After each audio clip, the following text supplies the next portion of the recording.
Many thanks for staying with us right here on KBC Channel 1. You are watching Good Morning Kenya. My name is Mike Migo. Welcome back. You're just in time for Family Check. You know that's the drill every Monday morning where we get to talk about what is affecting our families. And today we are going to look at something that is very pertinent. Now, picture this.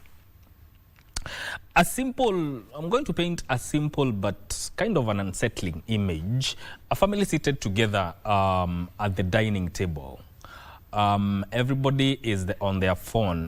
The dad is on their phone, the mom is on their phone. The kids are on their tablets. They are on the dining table. Yes, they are together, but they are not even talking. Everyone is glued to their gadget.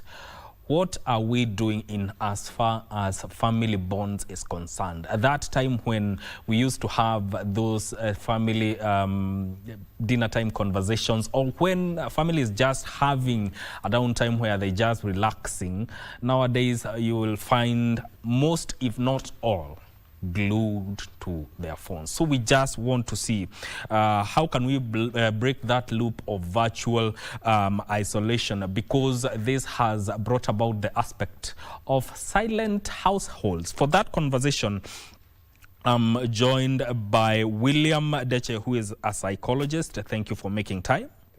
And also Aisha Dunga, who is a life coach, CEO, Ecovest Consultants Limited. Karibu sana. Thank you so much. How are you doing this morning? I'm doing okay. You know, let's get into this conversation now. First of all, when we say we are breeding or they are silent households, William, what are we talking about, really? We are talking about the whole factor of connectedness within the family. Yes. The whole value of a family is its attachment. On where we get to see the dynamics that are there. The dad is the house person taking care of the family, provider, and so on, the protector, the mom being the person who tenders to the house, and the child being the good person, the good child going to school, and so on and so forth. Now, when we talk about the silence, it's where we get to see a lot of dependency on such things as social media and the AI. And we see the roles in these families now being a little bit detached. Yeah. So the dad is a provider, protector, and so on. Yes, when he comes at the household, he's supposed to be mentally present. Get to find out, hey, Junior, have school been? What has been happening? Or the mom looking after the child. Today you have a wound. What's happening here? The silence now starts enveloping the family setup, and we get to see people who are not consciously aware within the family. People who simply pass by and not care much about the child, or simply assume that the child is doing okay, but the reality is there's a lot that goes on, because first of all, we are not even admonishing tech, because the world is changing. Tech is advancing at a very fast pace.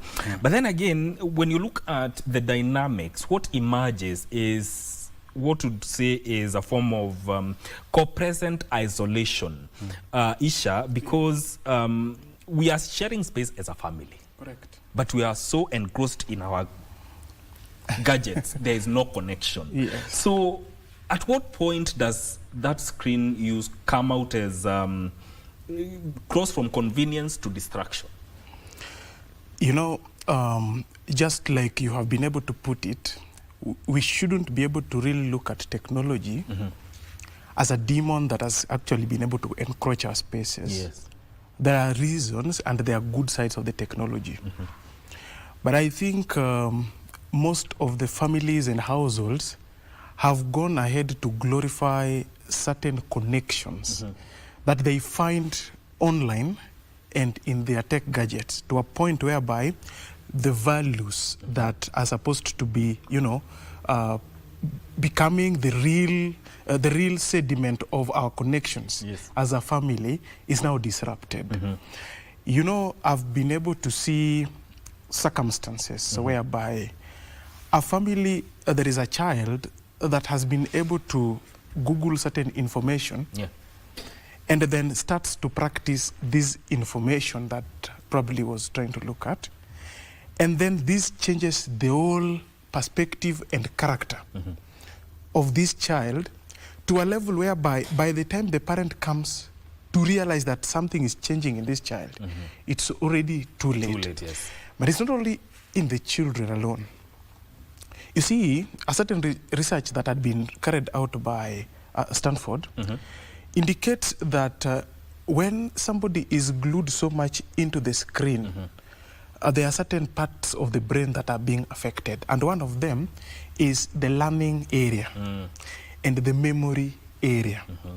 You realize that today we are so much tech dependent that we can't be able to creatively come up with certain aspects. And so even when it comes to our cognitive ability, both the adults and the children are seriously affected. Now, when it comes to the use of the screen, the perspective of moderation are very key. But then we are not really deliberate in looking at that part. Somebody wants to post something online. Yes. But then you want to feel that you have got more family online than the present ones that you are having within the Very house. true, very true. Yes. Yes. So and it really makes you to feel that if I post a picture and I don't get the correct comments and the correct likes, then seems like I'm slipping away into some, again, other deeper virtual isolation. Yes. You become isolated from your present family, but again, you still feel that you are being abandoned by even your online close family. That is now when the screen starts to become a menace in the life of a family setup. Yeah. He has mentioned a very important aspect of having a more present family online as opposed to your actual family, which now brings about this question. Is there a generation shift? Are we witnessing a generational shift in how families relate, or there's a breakdown of something that is more fundamental? Is there a shift in how now these relations is happening? Well, there's always been a shift in how relations have been happening through centuries. Innovations have been a key factor for change within the family. Yes. But one key factor that we need to consider is the need for simplicity. We seek for simplicity within our day-to-day lives, be it within the family or anywhere. There's innovations like the vacuum cleaner and so on. Now, when the phone and the whole aspect of social media and AI kicks in, there's a whole diluting that happens on where I come in. I may not really understand my child to a certain degree. Therefore, I will use what I understood back then from my upbringing to simply assume or paint it as defiance. Later enough, this will lead the child to drive deeper into dependency of the whole social media aspect that is there. So we are getting to see that we are changing the family dynamic. The family dynamic is circulating and evolving, but unfortunately we might not be relating to the change that is happening there. My perception is, if we are able to find a common point of relation that does not fixate over the fact that I was familiar with how things were going, but this is too new. Depending on my belief, this is not the right way to do things, and so on and so forth. With such a mindset, it pushes people away. It pushes the young, it pushes the old, it pushes all this. We need to grow without the whole significance of fear to it. If not, we are going to see regression in family values that are there. Yeah, we have the good old days where people used to sit together and have conversations and talk about how school was. but are we able to fit in to the new nature that is there? Yes, there is the presence of technology that is there, but are we able to correlate with that factor? I have an unpopular theory. Yes. Many people would assume that technology is too bad, but what are the chances that it worked so good to the point on where it never matched with the pace we were able to take? Its job is to entertain and to give us that visual satisfaction. Now, if things are not okay in one point at home, you will run away to that satisfaction on your screen. If you are not feeling hard, you'll run away to your screen.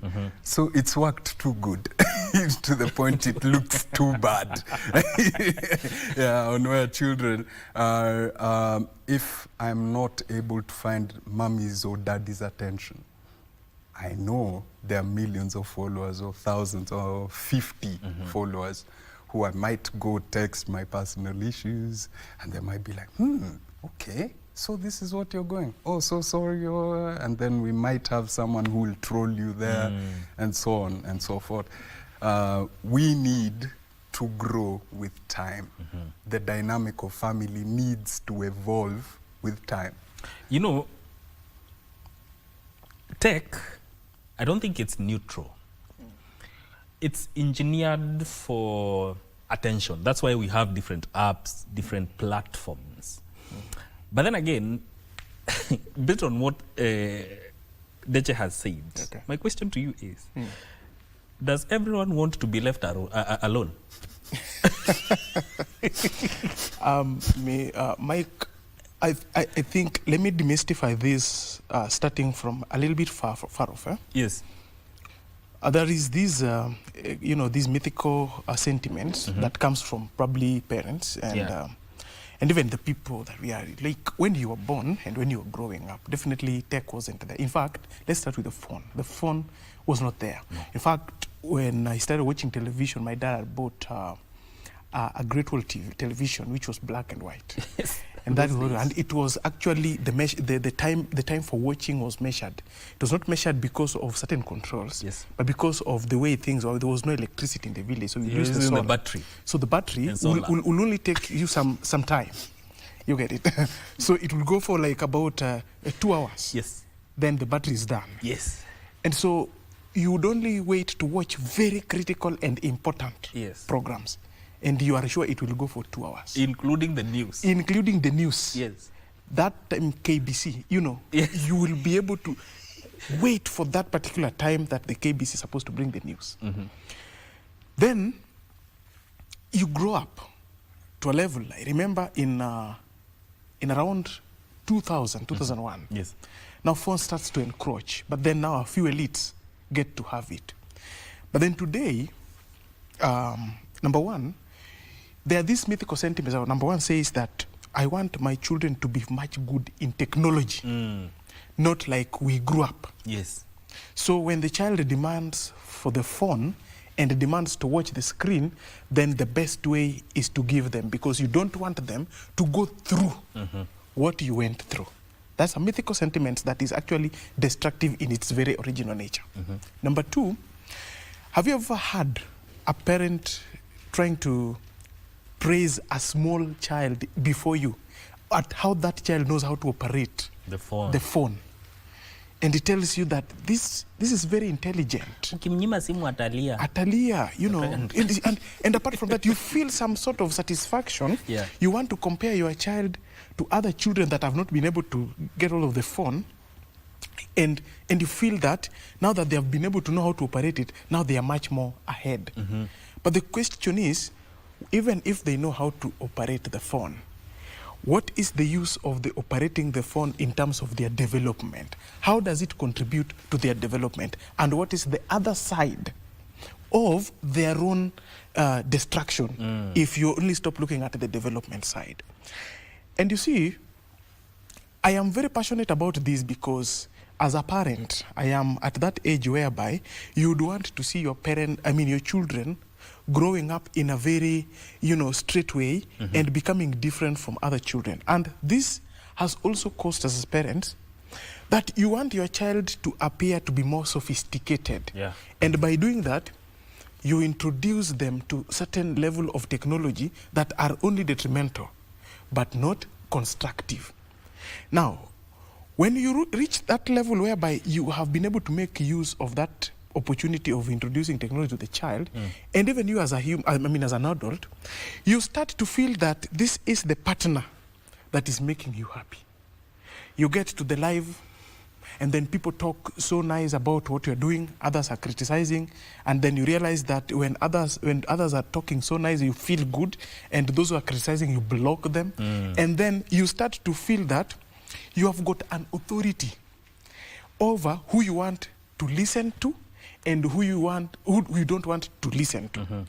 And therefore, you will realize that people start to develop a certain attitude that if I don't want to listen to what you're saying, I can shut you like I block a friend. Yes. On Facebook, Yes. on Twitter, or whichever the kind of channel that you're using. Then we borrow wholesomely that particular way, and we bring them into our life. So your spouse is telling you something very important. You know what you do? You take the earpods and you plant them. Yeah. And then you now keep looking at your spouse speaking. Then he thinks that you're listening, could be you're listening to the music or whatever you're listening to. So to some extent, now it starts to push us for more isolation as time goes by, to a level whereby all your solutions are virtually sourced. All your aspects of growth and queries are now virtually sourced. Yes. And you have to believe at what that person has written as the main source of the growth perspective that you're looking at. And therefore, we must be very careful with the technology, even as we keep indulging it in our system. Yeah. Very important, because the question that would come out, Deche, is why is it so hard to break this loop of using tech or getting glued to our screens when it's family time? I think I'd focus more on the conditioning bit. The brain is plastic. Yes. It bends and morphs easily. But with time, there's the whole progression of the bending and morphing. Now, social media is a very interesting aspect of the virtual space, because it works on a rewarding type of system. It conditions you from a basis of reward. So when you're focused on that bit of getting likes or looking at certain events on TikTok and such, the algorithm keeps on adding up the whole process and puts maybe something more interesting, and you find yourself constantly seeking that dopamine reward that is there, so you're constantly stuck on your phone. And you'll find that it's not only at the dinner table, but also an hour before you study, or maybe when you're in class. It's all about the addictive aspect of it that plays its role. Yeah. And this becomes very destructive, because yes, as much as the brain is plastic, our consciousness tends to not be quite understanding in such a way, because once you're glued to it, and once you stay for a long period away from the virtual space, you find yourself delving into a level of uncertainty, because you are used to constantly finding your dopamine rush on scrolling from one event to another. So you feel like there's no way you'd find yourself out of this space, and you panic. Yeah. And you said something about children demanding for these gadgets. But then again, when you look at parents, the pressures of life are there. Is it also a case where parents are also giving in to their own demand and going back to tech to just zone out, so to speak, and maybe debrief from the hassles of life? Pretty true. That in most of the cases, the parents are running away from the difficult, what they perceive to be difficult work of ensuring that every detail of value system in the family is followed up to. And so, you see, when a parent, for instance, when you go to church, for those who attend church, it is important that we get to concentrate for whatever the program that are going on in the church. But then you come to the realization that when you as a parent is seated looking at the person who is speaking and listening, the child wants to make noise, and so for you to not do the difficult work of disciplining the child, you take the phone and give the child and put the lowest volume, or just give them, but then you even tell them reduce the volume, so that they can be distracted, not to make noise, to allow you to listen to the word. Yes. But then, you see, you forget that you are an adult. The life of this young one is very key when it comes to development. So as parents, I think we pass, a lot of responsibility to the technology world, and we give in to the bustle and hustles that are actually coming to us. This one goes also to the point when you have come from work.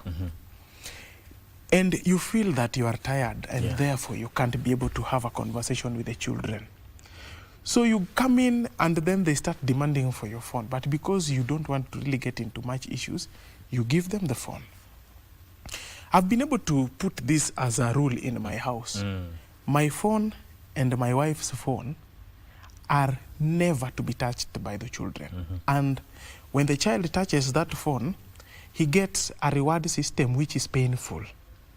And that reminds them that when they keep doing that, they will always keep getting that reward. And so it prevents them. Even though this one happens, a number of occasions, I found my young boy is about 3. I'm with my phone here, and he comes to say hi, he sits on me, and all of a sudden he's lost. But then everybody is lost from the sitting room. Now when I say everybody, now all the children. So we are there with the madam. But you wonder, these children are always making noise around here, What has just changed? When you look at your side, you realize, the phone went long time ago. They have taken the phone, and they have gone and hidden in their bedroom, and they are making sure that they don't make noise so that you detect that something is going on. They become cheeky and all that, but that is very normal. But upon realizing that, you still snatch the phone, take it back, and say that I don't want such kind of a thing to happen. That makes some sort of regulation to the children and even to us. Now come to the adults part. Mike, it's very important to underscore the importance of getting to have a family connection where you can be able to have stories. At a point of time, I normally tell my wife that we go on a date, but then we leave our phones in the car. Sometimes it becomes a very difficult affair. At 30 minutes, you feel like somebody might have looked for you and something very critical, maybe you're going to miss out. And so you go occasionally to check on the phone. But those are some of the things that we try to practice to ensure that you can still be able to regulate the amount of screen time and the amount of time you spend maybe in the social media. Lastly, there is a very important perspective of the social media that has been created by those creators. I don't know whether you've ever gotten to one of the social media or any of them, and then they tell you that there is one post that so-and-so commented on that you have not seen it. You see? Yes. So you go and check which post was this that has been recommended for me that I've not been able to see.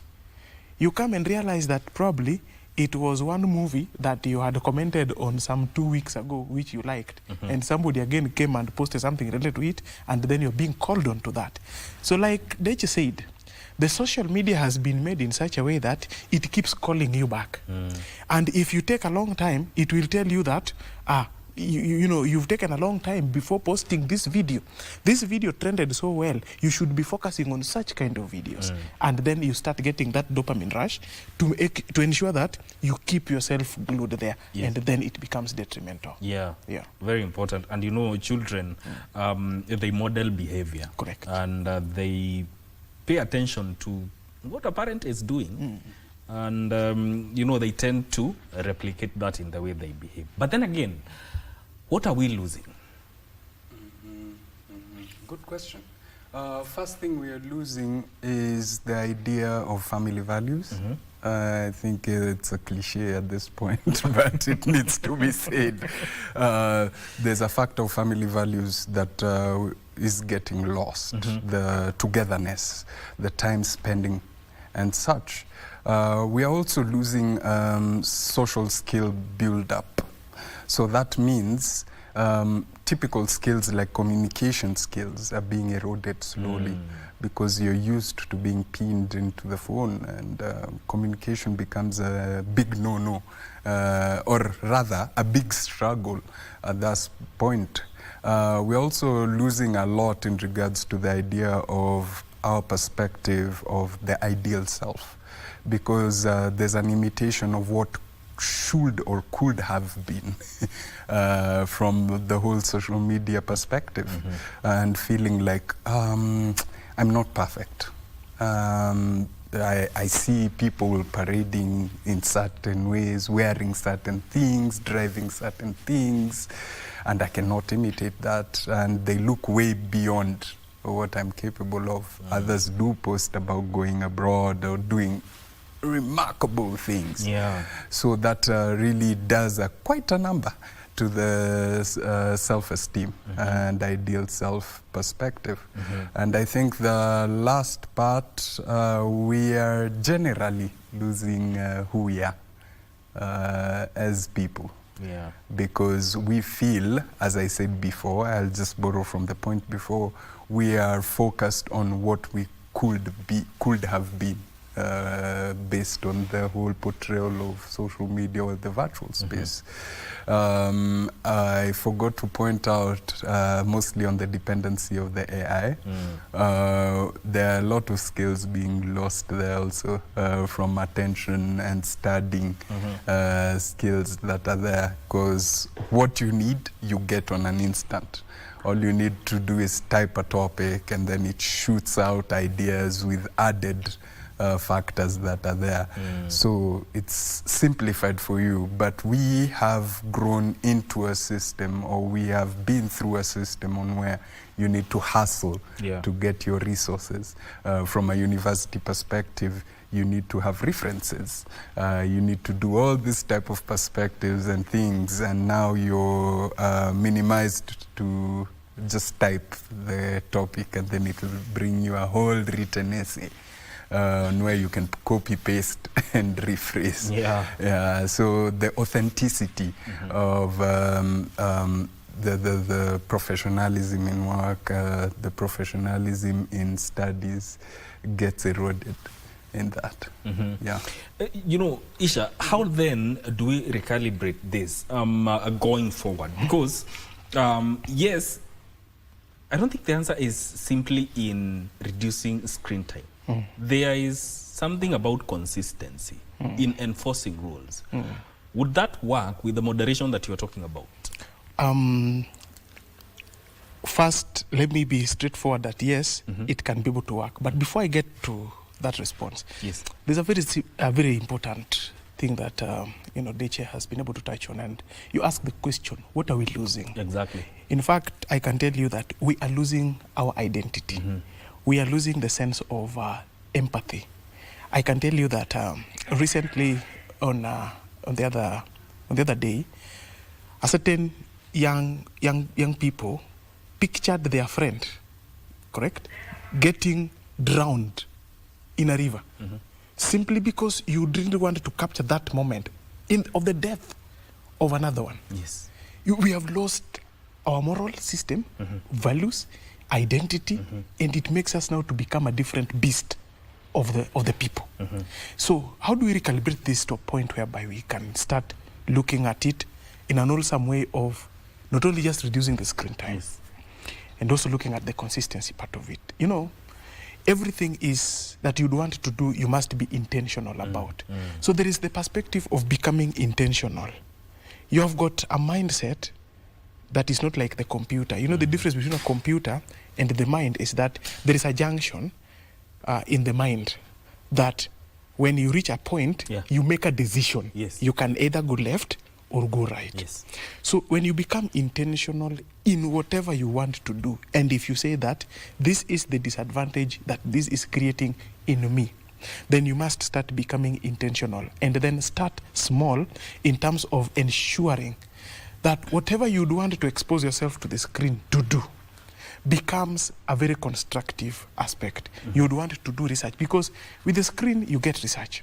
With the screen you get information that are very important for your businesses. Yes. I'm in business, I'm a director, and I would want to get to the screen to ensure that my product and services reach out there to the people. I need to tell them that I do tax, I do finance, but then I can only do that through the technology.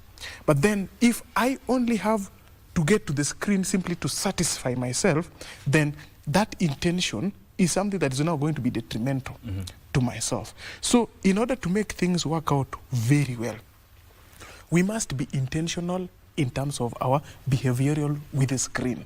And number two, we also have to look at our value system and the way of connectedness. Is it possible you can be able to start reminiscing of how things used to be in the past? He talked about it. At the point of time, I bring my wife on the table, and to ensure that the conversation kicks in, I start reminding her on the days I started looking for her. That story starts to become so interesting, Yes. that she puts the phone down aside, so that we start now talking about it. You know, before long, we have talked for 1 hour, remembering a certain element of that dating point that makes us to stay away. It becomes intentional. Yes. You get it. So I believe that we can be able to look at the intentionality in terms of starting and proving. Yes. Going forward. And that is because, if, you know, it's family. You don't have to like have a specific topic to talk about just to drive conversation. It can come from anywhere. Maybe experiences, what you used to have when you are kidogo. Yeah. Like, it doesn't have to be something that is well structured, well thought out. You just introduce a conversation and the rest will follow. And that way people will put their phones away. I want to circle back to the whole aspect of breaking that loop, because as I said before, children mirror behavior. And for instance, if a parent's attention is kind of divided, a child may learn that divided attention is normal, because it's easy for them to learn from their parents. So how much responsibility are we placing on technology and the parenting choices? Good question. There's a key factor of conscious awareness that comes into parenting, on where you're not there simply physically, but also emotionally and mentally and so on. You're fully there. Yes.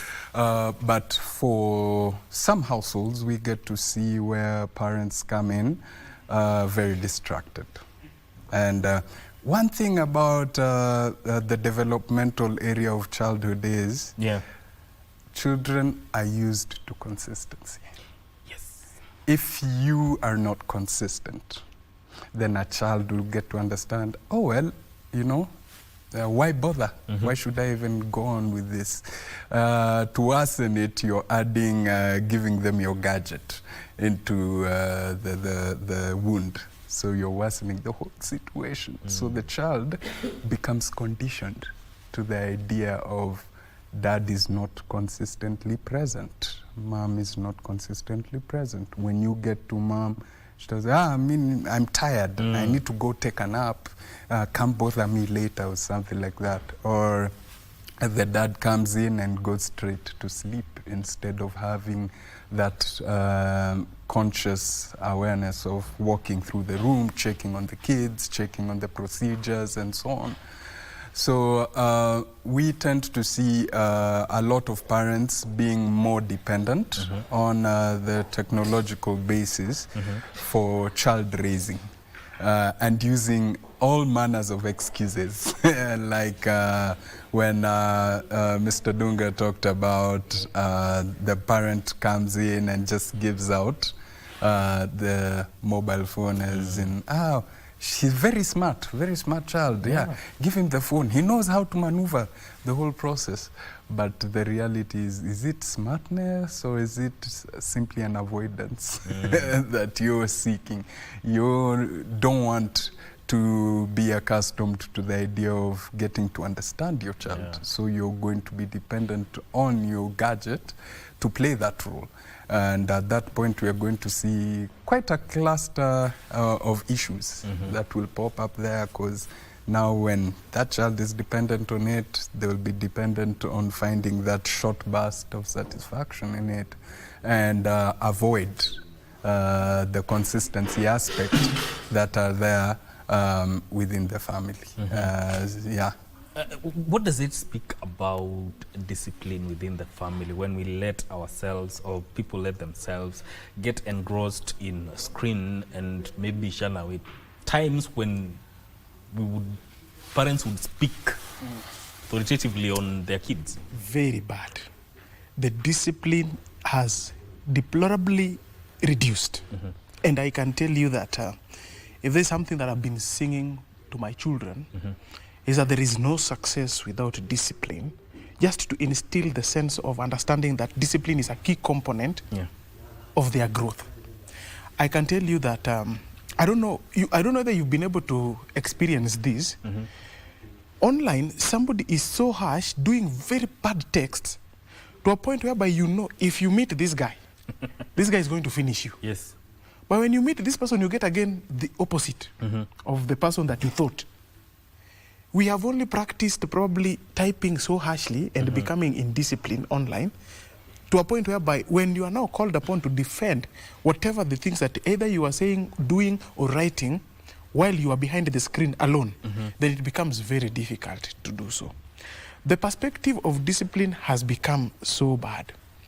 Do you know, I remember a time, and that is when I came to realize that this loop is very difficult to break, but it is very important, and we need to see how to break it.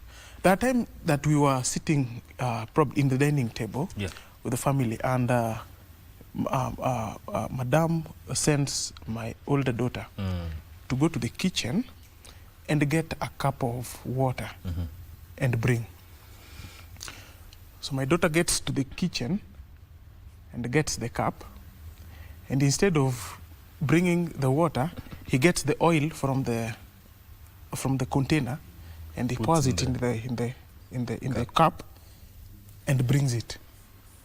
So when you look at the cup, what is this? All this time, you know, the child has been on the phone. Yes. Another day, I get to my house and I tell my boy, go to the bedroom and get me my socks. So he gets to the bedroom, he gets a towel and he brings, and he doesn't give me the towel. He gives the mother. And you're like, I'm waiting for the socks, and the mother is getting the towel that she didn't ask for. There's something that is being broken. The attention to detail. Yes, level of concentration. The level of concentration. Now, when the level of concentration and attention to detail has been distracted in an individual, you will start doing things that were not expected of you. And then the perspective of indiscipline starts to crop up, because you'd also still want to defend why you did it that way and not the other way around. So it is very important we get to understand that this thing has got everything to do with discipline. The discipline of an individual, the discipline of even the older people. I don't know, you've been able to see, and I've been able to witness this. Somebody gets to the office, but in the first 1 hour, he's still getting updates into the employer's time. From 8, he's gotten to work at 8, clocked in at 8, gets to the machine, puts on the machine. But before getting to the very work, in the same machine, he opens a tab, opens the social media, and starts to get updates. In 1 hour's time, this person has not attended to the employer's work. The discipline stops being there.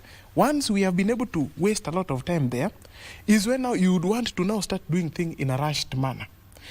And you'd want to break that consistency in terms of delivery, and then you start becoming a very lethargic and lazy personnel at the work. Even your productivity goes down. So long as the discipline has been affected, even other things becomes a problem. So it is true, the discipline has deplorably gone down. Yeah. William, if we are to replace or take away devices, what do we put in their place? Very tricky question. Because if I'm looking at devices, Yes. I'm looking at it from two perspectives. There's the positivity in regards to communication of individuals way abroad. But there's also the dependency type of issue. Yes. I think, allow me to challenge the question and state, what if we were to take away the whole perspective of, the social media bit? What can we replace it with? So possibly having the basis of communication for the long-term relationship still there, but being more personalized. Instead of having a group of individuals seeing, having you and me sharing photos and communicating, rather than having the whole collective perspective that is contributing there. Mr. Dunga has talked about the whole idea of having a relationship online, the connectedness that is happening online. You're following people who you didn't even know, who you've never interacted with for quite a long while now. That gives you the diversity in regards to your relationship forming skills, but at the same time, it makes you feel like there's the keyboard warriors who are there, who are constantly texting nasty things and such and so on. So if we are able to get to have a more focused type of device setting on where I'm having a communication with you and you're having a communication with me, or we are having a communication with family strictly, then that would be the perfect answer I'd give. Yeah, indeed, indeed. It's an ongoing conversation and we shall be looking at it different perspectives, but I thank you gentlemen for making time because that was our time, and we want to end it at that, and probably we could have this conversation again next week, but we'll let you know if that is possible. That is William Deche, who is a psychologist, and also Isha Dunga, who is a life coach and CEO, Ecovest Consultants Limited. This conversation ends now on the entire Good Morning Kenya. Thank you for tuning in. My name is Mike Megu. Enjoy the rest of your video.